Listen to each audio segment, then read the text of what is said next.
Yo, welcome back again to another episode of Media Madridista Podcast bersama gua dan juga Raul. Jadi kayaknya terakhir kali kita udah nggak ngepost itu sebelum sebelum ini ya, sebelum semifinal Super Copa Spanyol nggak sih? Gue lupa deh. Setahu gua iya. Iya, Pokoknya waktu itu kita ngebahas tentang Mbappe dan Kylian Haaland, Mbappe dan Kylian Haaland, sorry. Kylian Mbappe dan Erling Haaland dan ya sampai sekarang juga nggak ada perkembangannya juga ya, mungkin paling si Haalandnya doang yang bilang kalau mau ngomongin masa depannya nanti ke depannya. But anyway, gue juga bingung sebenarnya mau ngebahas apa soalnya kayak beberapa match paling kita udah lewatin Copa del Rey, kita berhasil ngalahin LC 1, kita menang Super Copa Spanyol juga. Cuman kalau menurut gua kalau dibahas juga terlalu basi karena udah lumayan lama gitu. Dan juga palingan yang akhir-akhir ini yang lagi sering dibahas itu adalah paling pertandingannya LC yang 2-2 gitu kan. Yang dimana Madrid itu hampir kalah. Madrid itu 2-0 dulu gak sih? Iya kan 2-0 dulu. Kebobolan 2-0 dulu. iya, Kebobolan 2-0 dulu, habis itu kita kalah, bisa comeback. Yang menurut gua mungkin kalau tahun lalu kayaknya nggak bakal kejadian itu, kayak comeback itu kayak paling Madrid cuma menang 2-1 doang lah gitu. Cuman itu membuat jarak kita dengan Sevilla jadi berbeda 4 poin. Berbeda 4 poin ya, berbeda 4 poin, balik lagi sih sebenarnya sama aja kayak yang sebelumnya. Dan dimana Sevilla juga gua ngelihat pertandingannya cuman di babak kedua sih. Sevilla lawan Celta Vigo, yang tadi Celta Vigo udah 2-0 nih babak pertama, cuman di comeback sama Sevilla 2-2. Jadi akhirnya Sevilla masih bisa mendekati Madrid juga dengan posisi peringkat 2 4 poin. Tapi gue iya, mau iya. nanya sama lu Ul, kayak maksud gue ini kan kayaknya udah mulai kelihatan nih ya. Kayak maksud gue Benzema udah mulai off lah. Kemarin Benzema off banget, terutama gue ngerasa Benzema off banget. Dan bahkan dia sempat ngalamin cedera juga yang kemungkinan bisa membahayakan dia, mungkin gak bakal main lawan PSG. Menurut lu tuh ini udah kelihatan dari faktor salahnya itu apa? Apakah rotasi juga jadi salah satu solusi apa faktor kesalahan gitu? Kalau dari lu pribadi apa? Iya, iya, kalau masalah Benzi udah jelas banget itu sih, rotasi sih karena kan itu kan kita sebelum semifinal Super Copa kan main lawan Valencia dulu, Hmm, terus habis itu El Clasico-nya sampai extra time lagi ya kan, iya. nguras tenaga banget, terus habis itu lawan Atlet Bilbao juga di final. Terus akhirnya ya menurut gue wajar, emang agak sampai ke apa namanya, paha belakangnya agak ke kuku itu sebenarnya wajar emang, apalagi em, dia udah apa namanya stamina atau nggak terlalu muda lah Iya, mungkin, benar-benar.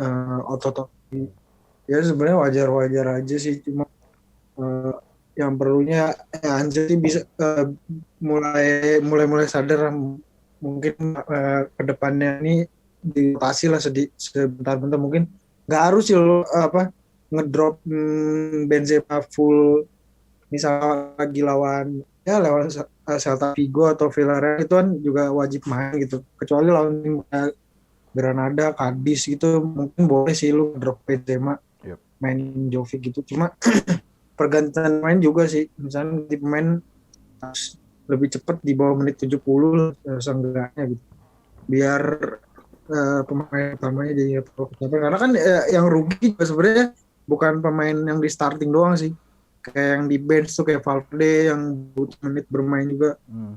ya, dan lain-lain, Jovic juga, terus Salos juga, sama banyak lah. Iya, maksud gua kayak kemarin tuh gua ngelihat Benzema tuh udah gua gak ngerti dah, dia off banget terutama. Bahkan yang surprisingly yang gua ngelihat main bagus ini tuh Eden Hazard gitu. Gua kan jujur, gua udah bilang juga ya, kita sering ngelakuin live streaming juga, jadi so you guys make sure to join our live streaming di Instagram. Dan juga gue udah sering kalau misalnya bilang kalau misalnya gue tuh kadang suka nggak nonton, kadang ketiduran dan lain-lain. Dan kemarin waktu Copa del Rey yang 2-1 LC itu yang Hazard golin, itu gue juga nggak nonton. Gue nggak nonton juga. Cuman waktu itu sih banyak orang yang bilang Hazard mainnya lumayan sih bang, katanya gitu kan. Dan gua ngelihat pertandingan di La Liga lawan LC 2 sama, itu gua ngelihat Hazard mainnya bagus banget, jujur bagus banget. Bahkan menurut gua dari semua pemain yang off, dia yang paling on, dia maksudnya yang paling bagus gitu. Karena dia salah satunya dia bisa ngebuat peluang dari tengah, dia juga gerak aktif banget, dia minta bola dan lain-lain. Ini tuh kayak confidence-nya udah muncul lagi gitu, udah nggak ragu buat dribble dan juga paling dia cuman kelemahannya juga ragu shooting ya. Gue nggak tahu kenapa dia dari dulu tuh kayak nggak berani banget shooting gitu. Eden Hazard tuh kan. Dan ini tuh menjadi muncul banyak statement, terutama Ancelotti juga bilang ya, kalau misalnya dia juga bilang kalau misalnya dia bilang Hazard itu bakal jadi salah satu project musim depan. Dia bilang gitu kan di press conference. Ya, but it's press conference. Gue Iya. nggak tahu apapun, anything can happen. Tomorrow maybe Hazard tiba-tiba nendang pantat Ancelotti terus Ancelotti marah dan nggak bakal jadi proyek masa depan juga mungkin aja bisa jadi. Cuman maksud gue kayak anything can happen gitu. Dan eh gue ngerasa secara nggak langsung setelah Ancelotti ngomong itu, Ancelotti bisa dibilang Hazard masa depannya di Madrid udah aman jatuhnya karena udah ada backupan dari Ancelotti sebenarnya. Karena Ancelotti udah ngomong kan.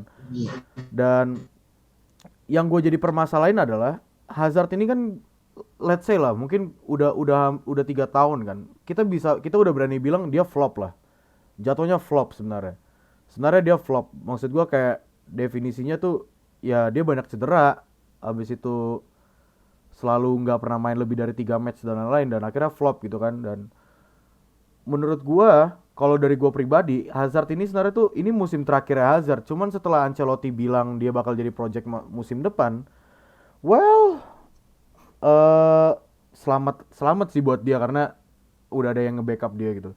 Tapi kalau dari lu sendiri, apakah Iya. Hazard nih sebenarnya emang pemain yang emang dibutuhin Madrid? Apakah emang dia tuh sebagai sosok penting juga di Madrid sebagai mungkin midfielder atau winger pun, jadi winger kanan atau kiri pun juga gitu. Atau emang nih orang udah mungkin levelnya udah nggak di Madrid, ya udahlah mendingan di out aja gitu. eh Terlebih gue ngerasa Hazard ini juga nggak pernah marah kalau misalnya nggak pernah dimainin, iya kan? Hazard ini tuh kayak bukan kayak Iya. sosok James. Lu tahu James kan? James kalau nggak dimainin pasti ngambek dan lain-lain. Isco pun juga kadang begitu. Nah tapi Hazard, gue ngelihat dia tuh nggak pernah marah gitu. Jadi apakah ini win-win solution gitu? Maksud gue kalau dari sisi klub, dari sisi klubnya, klub sebenarnya nggak ada masalah. Maksud gue kalau misalnya Hazard dicadangin pun juga Hazard gak pernah marah dan lain-lain. Paling cuman fans doang yang kecewa. Cuman mungkin dari sisi kontribusi gitu, lu bisa ngeliat gak apakah dia sebagai pemain yang cocok gitu atau enggak gitu sebenarnya Eden Hazard gitu. Kalau masalahnya kan ini kan dari posisinya aja kan kalah gitu dari Vinicius gitu kalah. Hmm, Karena kan su- dia lebih lebih bagus main di kiri juga aja karena kalau di kanan tuh gue ngerasa kayak apa ya, pas Madrid main tuh ada yang aneh kayak muter sendiri gitu karena mungkin karena emang winger kanannya nggak yang nggak proper gitu, beda kalau meskipun ya gue akuin tuh kita nggak tuh ini banget sama Asensio atau gue masih mending sama Rodrigo sih, cuma iya iya. walaupun kayak gitu gue lebih pilih main di kanan tuh Rodrigo atau Asensio gitu atau Gareth Dibanding Bale lah Hazard. paling. Menurut gue sumpah itu nggak tahu kenapa itu malah bingung sendiri, nggak kan apalagi kan kuatnya kan kaki kanan kan karena Hmm. jadi harusnya main di kiri buat dia bisa itu. Nah jadi tiap main di kanan tuh dia malah masuk terus Itu akhirnya benar, pindahnya itu benar switch ke banget. di kanan juga, itu juga yang bikin Vini jadi switch ke kanan juga kayak gue Hmm. ganti padahal harusnya dia main kiri gitu. Karena kan jadi nabrak gitu jadinya Vinicius kadang-kadang pindah buat ngenetralin sisinya itu. Iya iya. Ya kalau misalkan musim depan emang ada Haaland ya Hazard sih menurut gua sebenarnya kalau stay juga sih nggak apa-apa sih, cuma Hmm.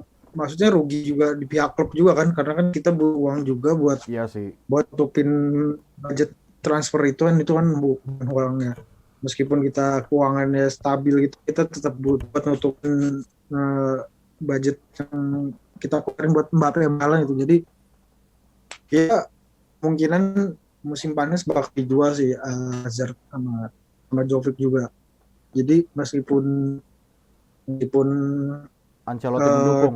kita dia meskipun sebenarnya gue ngeliat aja sebenarnya bagus-bagus aja sih, gue jujur suka karena walaupun nggak bisa nyetak gol gitu, nggak kontribusi lebih, itu dia bisa seenggaknya pas main di kiri ya, karena gue jauh lebih demen main di kiri daripada main di kanan, karena ya lebih apalagi kalau udah dua kombinasi sama Benzema kan bagus banget. Jadi ya kalau misalnya emang itu ada Mbappe ya udah pasti bakal dilepas Hazard, karena kan di kiri udah ada Mbappe juga, ada Vinicius juga. Gue setuju yang lu bilang tadi, yang apa, kalau Hazard tuh kalau misalnya dari main di kanan pasti entar-entaran pasti bakal masuk ke tengah mulu, dia pasti bakal mainnya masuk ke dalam, dan akhir-akhirnya jadi kayak seorang CAM atau AMF gitu. Dan menurut gue ya itu bener sih, make sense sih, karena gue ngerasa kalau dia main di kanan dia tuh jarang banget buat ngelebar gitu loh, dia jarang banget, pasti ngelebar selalu Vasquez kalau nggak Carvalho yang lebar, pasti dia tuh main lebih ke tengah, dia lebih kecondong ke tengah gitu. Dan Iya, masuk ya dalam. iya benar, dan menurut gue ya kalau gue sih jujur emang maunya ini musim terakhir dia, karena menurut gue dia udah flop. Cuman kalau Ancelotti udah bilang gitu, ya udahlah serah. Cuman maksud gue kalau misalnya selama dia nggak ngambek gak apa, menurut gue nggak ada masalah. Cuman takutnya ke depannya entah mungkin finansial klub, karena mungkin gaji dia juga lumayan gede ya. Gue kurang tahu sih gaji dia, tapi kayaknya top 5 deh. Tertinggi. Tertinggi bukannya masih Benzema ya? Paling tinggi. Ketiga atau Bareng kedua Bel lah. lah. Iya setara lah, mungkin setara gitu lah. Dan menurut gua kalaupun kalaupun itu ya harusnya kalaupun dia keluar itu bisa meminimalisir gaji Madrid sih, gaji Madrid. Cuma menurut gua sih kalau gua pribadi ya, kalau dia nggak keluar ya udah nggak apa-apa, asal Bel keluar. Karena ya udah Bel keluar kan otomatis gaji jadi makin berkurang kan, minimalisir gaji juga. Dan sejauh ini juga kalaupun Bel sejauh musim ini Bel pun jarang main, Madrid nggak ada masalah kalaupun misalnya dengan Hazard, Rodrigo dan Asensio misalnya ya, misalnya Asensio nggak dijual gitu loh, karena ya nggak ada kendala di winger kanan sejauh ini, paling cuma sekali doang, itu pun satu match doang, dan akhirnya Vasquez dijadiin. Cuma menurut gua kayak nggak jadi sesuatu hal yang something big trouble banget, walaupun gua ngerasa PR-nya Madrid tuh di sisi serangan satu hal ya, cuman di winger kanan doang, karena winger kanan kita selalu inkonsisten, mereka nggak pernah konsisten, entah Rodrigo, Asensio gitu, nggak pernah konsisten gitu. Dan ya gue berharap sih kedepannya mungkin kalau misalnya emang Mbappe jadi fix datang, ya well let's see, kita lihat Mbappe mungkin main di sisi kanan ya, karena dia dulu juga sering banget main di sisi kanan, dia ngalamin Neymar main di kiri. Cuman ya kita lihat aja, karena kita juga butuh seorang winger yang creating chance-nya juga bagus sih. Dan juga ini kan sekarang tapi lagi winter break ya, jadi Februari, dan kasus permasalahan Madrid itu yang banyak diomongin adalah semifinal Copa del Rey melawan Athletic Bilbao lagi. Kita ketemu dari final kemarin. Quarter semifinal, quarter final ya, ketemu Bilbao. Dan kasus 4 pemain Brazil kan ya, Militao, Casemiro, Vini dan Rodrigo akhirnya bisa diringanin ya. Lu bisa tolong jelasin gak Ul? Akhirnya diringaninnya tuh kayak gimana Ul? Maksudnya dari pihak federasinya akhirnya cuman ngasih mereka satu laga doang ya? Atau gimana sih? Gua kurang, jujur sebenarnya gue kurang ngikutin sih kalau masalah itu. Kenapa? Sebenarnya tetap main terus, karena kan matchnya emang cuma sampai itu doang kan, apa yang tanggal 2 apa yang nggak salah, emang mainnya cuma satu doang, cuma karena kan dia mungkin butuh ngekompakin lagi timnya, kan apalagi Neymar kan nggak cedera ya kan, jadi kemungkinan bakal main. Jadi sebenarnya kalau misalnya Ancelotti mau kayak maksain, jadi kelar match dia pagi itu jam 3 jam lah di sana, jadi langsung berangkat kemarin, nggak ngikut sesi latihan terakhir, jadi langsung masuk. Itu ya itu pokoknya itu keputusan di Ancelotti mau main atau enggak, bisa sebenarnya tetap kalau misalkan emang Ancelotti mau. Jadi dia melihat pribadi itu Kalau Valverde enggak ya, karena pihak Madridnya juga kayak paham gitu kan, Uruguay masih Masih butuh struggle. apa Hmm. kayak, ya masih buat berjuang lagi, jadi butuh pemain kayak Valverde gitu, jadi dimaklumin lah kalau Valverde Hmm. dilepas. Cuma sama Brazil, sebenarnya bisa aja, pokoknya keputusan di Ancelotti mau pakai apa enggak. Kalau ditanya bisa, bisa. Jadi dia nanti pagi pagi atau pokoknya pagi jam 1, jam 2, 3, jam 4 di situ di saat. Jadi pakai pesawat pribadi ke Madrid, langsung itu istirahat berapa jam, gak ikut sesi latihan. Terus itu mainnya jam 3, berarti di Berarti sana malam jam seca- 10-an. secara gak langsung mepet banget Terus gitu ya. langsung main. Mepet banget ya. Iya emang kayak gitu. Tapi kalau dari lu sendiri, dari 4 pemain itu yang menurut lu buat di quarter final yang cocok buat starting siapa? Atau empat-empat yang menurut lu sendiri? Sebenarnya kalau yang paling penting sebenarnya Casemiro sih. Kalau dipilih salah satu, gue lebih Casemiro, karena Hmm.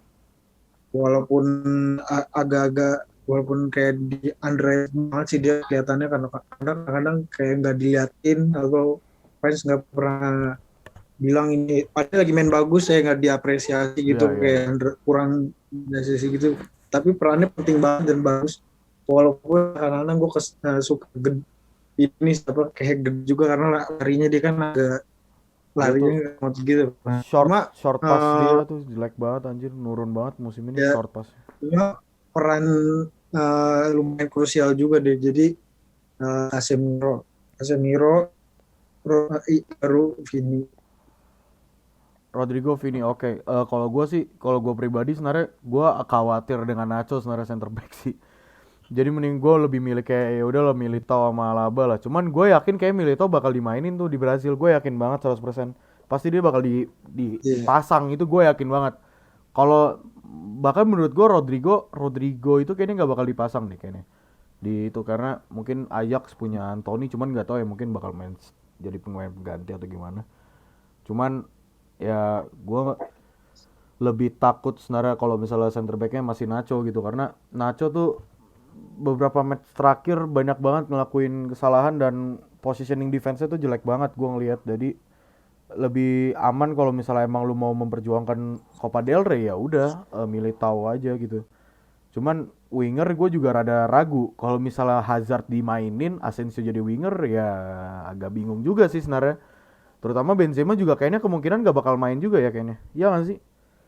Kayaknya dia iya masih iya kemungkinan enggak. kemungkinan gak bakal main kan. Jadi Jovic juga nggak tahu nih beberapa match terakhir cuman diem dan gak banyak Iya. gerak juga Gue, jadi agak ragu juga. lu apa namanya? Di Lu lebih pilih jadi false nine atau Jovic jadi striker pas lawan Bilbao? Hmm, itu gua agak bingung sih sebenarnya.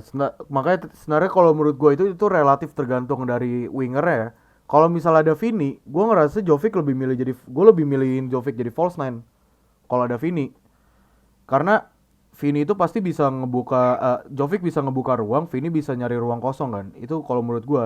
Cuman satu sisi kalau misalnya Jovic jadi striker dan gue maunya kalau misalnya Jovic jadi striker, udah lu fokus jadi target man, seorang target man gitu, yang bakal nerima umpan dan juga apa membuat membuat peluang juga gitu, nggak cuman lu buka ruang juga karena menurut gua Jovic itu juga punya kapasitas itu dan dia tuh jarang banget ngelakuin hal itu.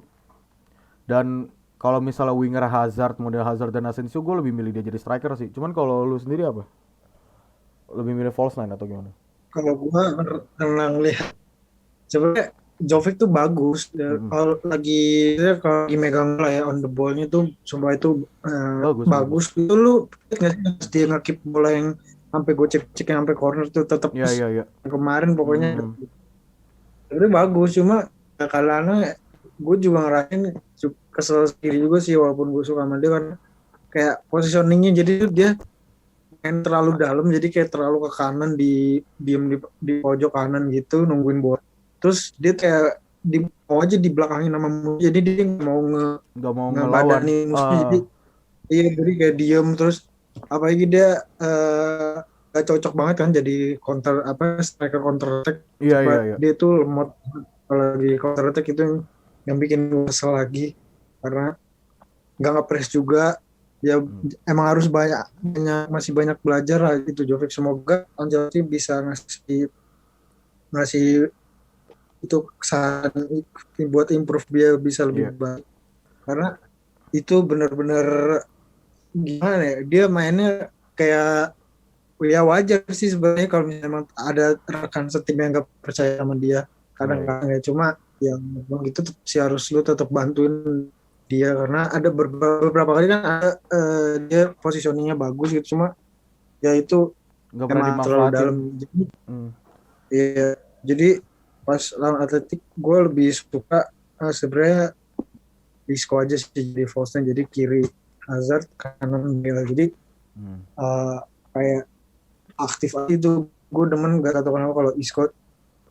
Kalau Jovic gue lebih pilihnya pas lawan Granada, itu pas lawan abis selalu bawa di 8 besar, karena Copa del Rey gue tetap gue pentingin juga masuk buat trofi kita musim ini, karena ya gue pengen banget sih treble domestik tahun ini.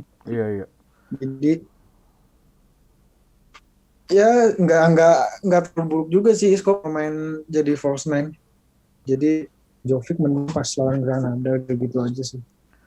Itu bakal unik sih kalau misalnya Isco jadi seorang striker false nine ya. Cuman itu udah pernah sebenarnya City juga udah sering ngelakuin hal Zidane itu. pernah kan? Zidane pernah kan? Iya, Zidane pernah sih once in a time. Cuman maksud gue kalau di musim ini yang sering ngelakuin hal itu ya Manchester City gitu. Mereka manfaatin Foden sebagai false nine kadang, bahkan seorang De Bruyne aja jadi false nine gitu. Jadi ya let's see aja ya. Gue sih berharap mungkin kalau misalnya emang mau ngebuat taktik baru kayak gitu nggak ada salahnya sih. Cuman gue yang pasti optimis sih harusnya menang lawan Bilbao. Karena menurut gue ya harusnya nggak ada problem walaupun Benzema Kalau nggak gue, main pun. apa nih, ada perasaan gak enak karena udah 4 kali pertemuan sih. Ah, ah, ah. Kayak karena LC aja sih gue kayak udah 3 kali bertemu tuh kayak nggak lama lagi jangka waktunya. Ah. Kayak nggak kayak mungkin bisa dibaca dengan mudah kali ya taktiknya gitu.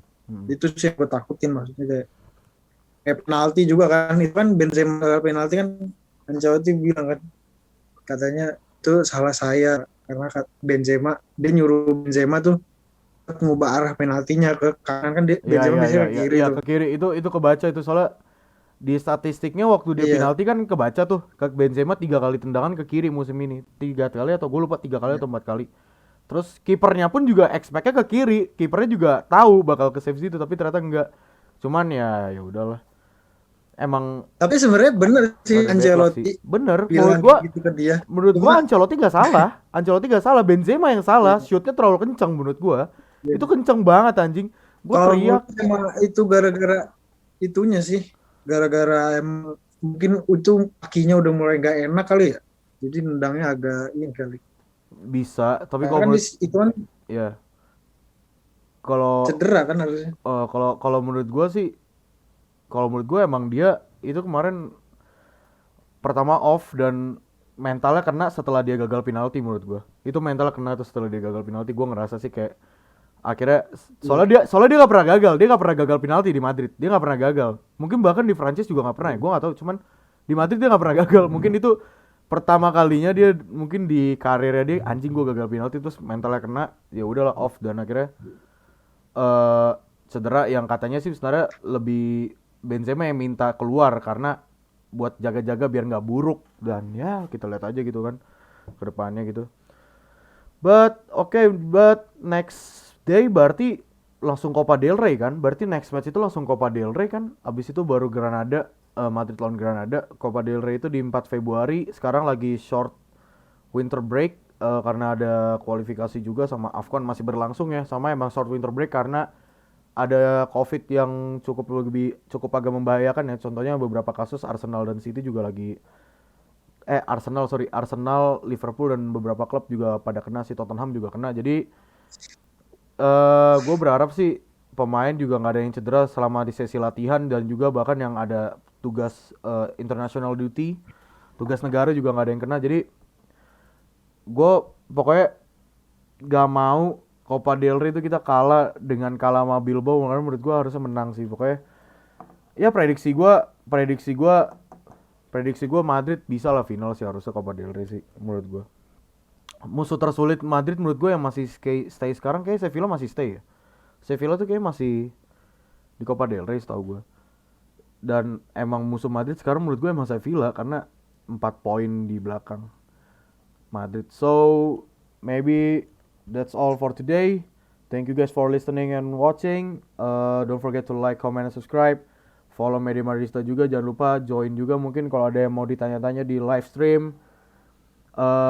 Komen juga terutama mungkin udah lama nggak ada yang komen ya. Ada sih komen cuman maksud gue itu statementnya ya emang yang sering kita bahas juga. Cuman ya nggak ada salahnya kalau kalian untuk komen misalnya ngebahas tentang liga lain atau gimana. So thank you guys for watching. See you guys there. Goodbye.